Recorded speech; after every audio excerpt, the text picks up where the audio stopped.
এই কলিগের থেকে দেওয়াটাই হয়েছে একটা ঝামেলার। কি ঘটনা ঘটছে দেখতে হলে ভিডিওটা দেখতে হবে পুরোটা।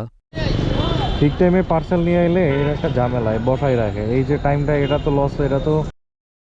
হ্যালো হ্যালো সবাই, কি অবস্থা সবার? আশা করি সবাই ভালো আছেন। নতুন একটা ভিডিওতে স্বাগতম। আজকে সকালবেলা ঘরে রোদ পড়ছে, তো এই জন্য একটু তাড়াতাড়ি বের হয়েছিলাম, কিন্তু বাইরে দেখি তো অনেক কুয়াশা, মানে অস্থির অবস্থা কুয়াশার। যাইতেছি পঞ্চবটির উদ্দেশ্যে।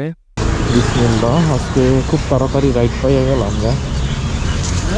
যাই গা, হ্যাঁ থাকেন। আল্লাহ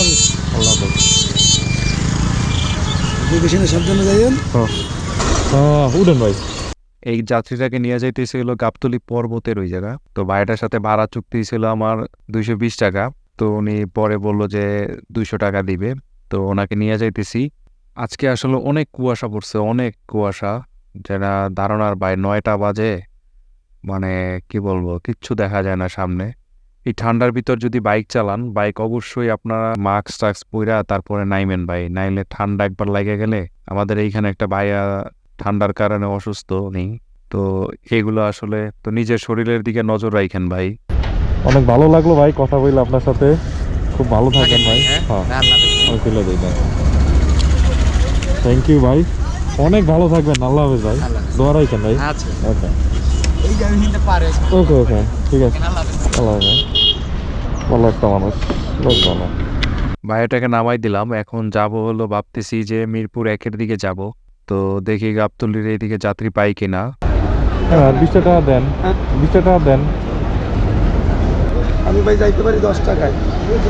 হ্যাঁ তো বুঝি, আপনি তো বাইকের যাত্রী ভাই। বাইকের যাত্রী কি আর বাইসে যাইবেন, গাড়িতে যাইবেন? কইলে তো লাভ নাই, আপনারা তো বোঝেনি। আমারটা সিলাই নিয়ে যাইয়েন, সমস্যা নেই। গাবতলীতে এখানে দাঁড়ানোর সাথে সাথে এই ভাইয়াটাকে পাই। ওনাকে নিয়ে যাচ্ছে হলো মোহাম্মদপুরের দিকে।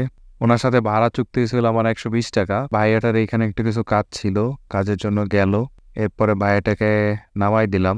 এরপরে ডাইরেক্ট আপনারা এখন দেখতেছেন আমারে হলো, আমি যাচ্ছি হলো বনানীতে। যেখানে ওই ভাইয়াটাকে নামাই নিছি সেইখানে একটা ইনড্রাইভে কল আসছে। একটা আপু কল দিছিল, তো ওনাকে নিয়ে যাইতেছি। উনি বনানীতে যাবে। 204 টাকায় আমি ইনড্রাইভে বিট করছিলাম, তো উনি 204 টাকায় উনি কনফার্ম করছে, তো ওনাকে নিয়ে যাইতেছি। আপু 201 টাকা মনে হয় মেবি। না না আপু, আরে কপাল। বিকাশে দেন। আচ্ছা আচ্ছা আচ্ছা, ওকে ওকে। আইসা মনে হয়।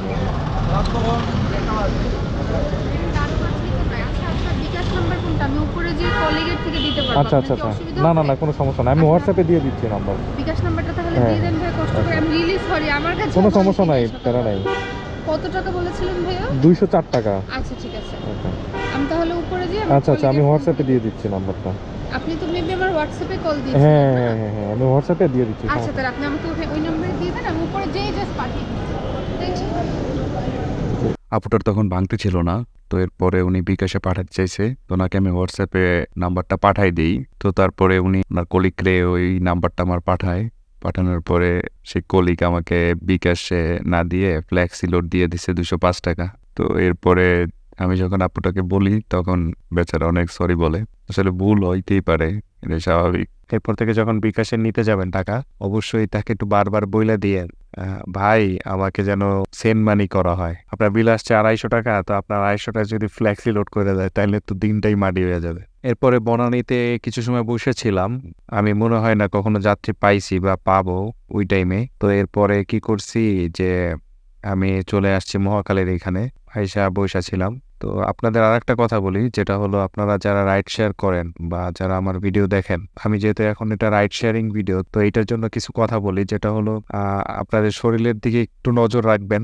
যখন আপনাদের ওয়াশরুমে যাওয়ার দরকার, তখন সাথে সাথেই আপনারা ওয়াশরুমে এগুলা যাবেন, না হলে পরবর্তীতে এটা খুব মনে হচ্ছে খুব একটা সিলি বিষয়, কিন্তু এটা পরবর্তীতে খুব বড় একটা ইফেক্ট পড়বে যদি আপনি ঠিকভাবে আপনার শরীরের দিকে নজর না দেন। তো এরপরে বসার পরে পাঠাওতে একটা কল আসে, একটা পার্সেল। তো এই পার্সেলটা যাবে হলো সেই দিলখুশের ওইদিকে। তো এটার বিল আসছিল 151 টাকা। তো আমি সাথে সাথেই পার্সেলটা নিয়ে রওনা দেই। আসলে পার্সেল নিয়ে গেলে পর মানে সাথে সাথে যদি একটা যাত্রী নিয়ে যায় তাহলে পার্সেল যদি ছোট হয় বা ব্যাগে নেওয়া যায় আর যিনি পার্সেল পাঠাবেন তিনি যদি মনে করেন যে না সময় দিবে তো একটা যাত্রী নিয়ে গেলে অসুবিধা নাই মানে এটা এক ডিলে দুই পাখি মারার মতন। তো আমি ওই সময় খুঁজতেছিলাম যে কোনো যাত্রী টাত্রী পাই কিনা, কিন্তু পাই নাই। আমি একবারে টাইনাই একবারেই চলে গেছি। বলতেছিল যে ভাইয়াটা যেটা খুব ইমার্জেন্সি, তো আমি তারপর নিয়ে গেছি। হ্যাঁ ভাই, আসসালামু আলাইকুম। আমি এই যে জীবন বীমা টাওয়ারের নিচে আছি।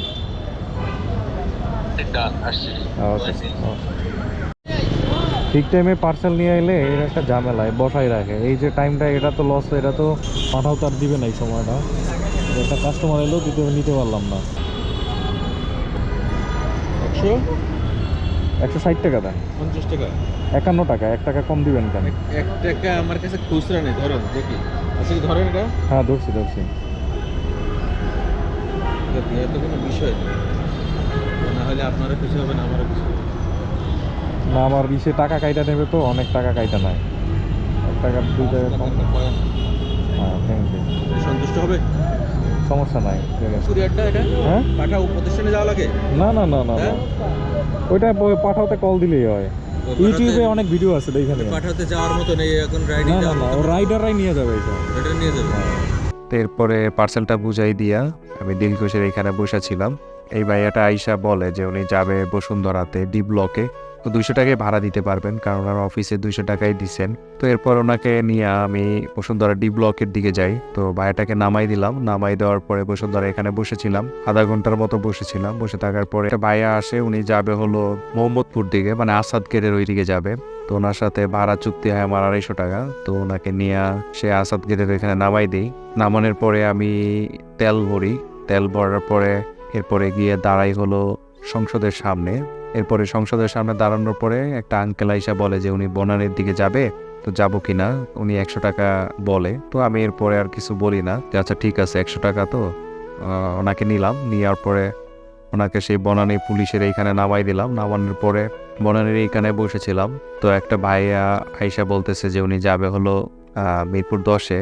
তো এই ভাইয়াটাকে নিলাম, ভাইয়াটাকে নিয়ে নামাই দিলাম।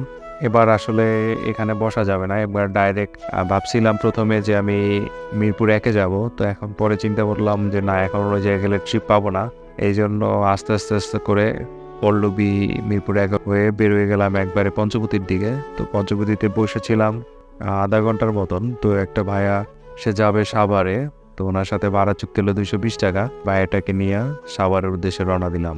আজকের দিনে টোটাল কামাই করছি হলো 1600 টাকার মতন। তেল ভরছি হলো 420 টাকা, আর আমি 1180 টাকা নিয়ে বাসায় যাচ্ছি। আজকে খুব ভালো টাকা ইনকাম হয়েছে আলহামদুলিল্লাহ। তো এই ছিল ভিডিওটা ভালো লাগলে একটা লাইক দিয়ে যান, না ভালো লাগলে একটা ডিসলাইক দিয়ে যান, কিছু একটা করে থুয়ে যান।